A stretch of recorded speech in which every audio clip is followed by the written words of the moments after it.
नमस्कार प्यारे बच्चों, और कैसे हैं आप लोग। उम्मीद करता हूं कि बिल्कुल स्वस्थ होंगे और मस्त होंगे। प्यारे बच्चों, आज की इस वीडियो में हम लोग समझने वाले हैं कि गोलीय दर्पण के लिए गोलीय दर्पण की फोकस दूरी तथा वक्रता त्रिज्या में क्या संबंध होता है, और साथ ही साथ हम लोग समझेंगे कि गोलीय दर्पण के लिए यू भी तथा यफ में क्या संबंध होता है। तो आइए हम लोग बिना देर किए हुए वीडियो की शुरुआत करते हैं। देखिए, पहला पॉइंट है कि एफ तथा आर में संबंध लिखना है हमें। किसके लिए?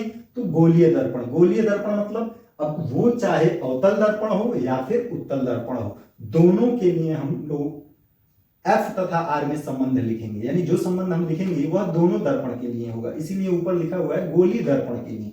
गोलीय दर्पण मतलब अवतल दर्पण भी होगा, उत्तल दर्पण भी होगा। ठीक है, तो देखिए गोलीय दर्पण के लिए F तथा R में संबंध होता है F बराबर R/2। ठीक है भाई, या फिर आप इसी को लिख सकते हैं R बराबर 2F।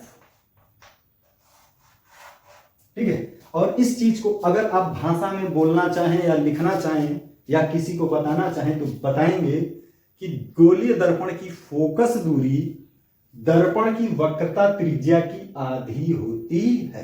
गोलीय दर्पण की फोकस दूरी F दर्पण के वक्रता त्रिज्या की आधी होती है।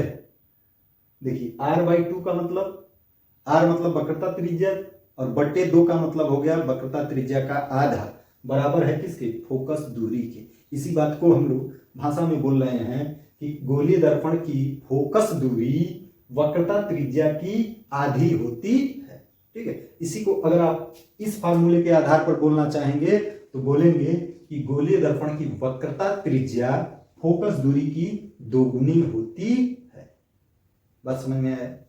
ठीक है, और ये फार्मूला आपका दोनों दर्पणों के लिए है। ठीक है, चाहे दर्पण अवतल हो या फिर उत्तल। अब हम लोग देखेंगे यू भी तथा यफ में क्या संबंध होता है।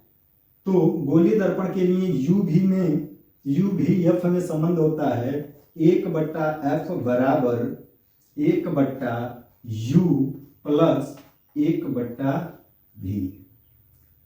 ये आपका गोलीय दर्पण के लिए यू भी तथा एफ में संबंध होता है। ठीक है, जहां पर एफ दर्पण की फोकस दूरी होती है, यू दर्पण के सामने रखी हुई वस्तु की दूरी होती है। यानी दर्पण से वस्तु की दूरी को हम लोग यू से लिखते हैं, और भी जो होता है वह दर्पण से प्रतिबिंब की दूरी होती है। यानी ये भी बताता है कि प्रतिबिंब दर्पण से कितनी दूरी पर बन रहा है। ठीक है, पिछले वीडियो में आपको चिन्ह परिपाटी समझाया गया था। तो जब भी हम लोग सवाल लगाएंगे तो इन फार्मूलों का क्या करेंगे भाई? यूज करेंगे, और इन फार्मूलों को यूज करने के साथ साथ हमें चिन्ह परिपाटी का भी ज्ञान होना चाहिए, अन्यथा सवाल में हम लोग गलती कर सकते हैं। तो देखिए इन सवालों पर, इन फार्मूलों पर आपके बोर्ड एग्जाम में सवाल पूछ सकता है, और अगर सवाल पूछेगा तो कम से कम, अगर इस पे पूछेगा तो 2 अंक में, 2 नंबर में पूछेगा सवाल, और अगर इस पर पूछ दिया तो 4 अंक का प्रश्न पूछेगा।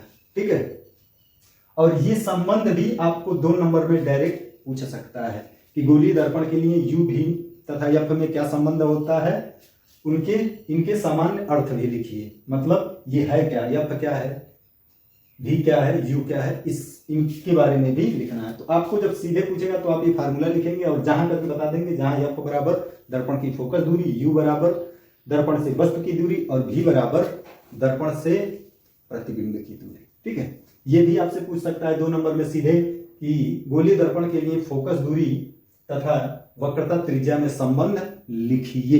ठीक है, तो आप केवल यही हेडिंग डाल के कि फोकस दूरी एफ तथा वक्रता त्रिज्या आर में संबंध, ये फार्मूला लिख देंगे तो आपको 2 नंबर बिल्कुल पूरा का पूरा मिल जाएगा। ठीक है, तो उम्मीद करते हैं कि ये बातें आप लोगों को अच्छी तरीके से समझ में आई होगी। अगर आपको वीडियो पसंद आई हो तो वीडियो को लाइक कर दें, शेयर कर दें, और चैनल पर नए हो तो चैनल को सब्सक्राइब जरूर कर दें। बस आज के लिए इतना ही। धन्यवाद। जय हिंद।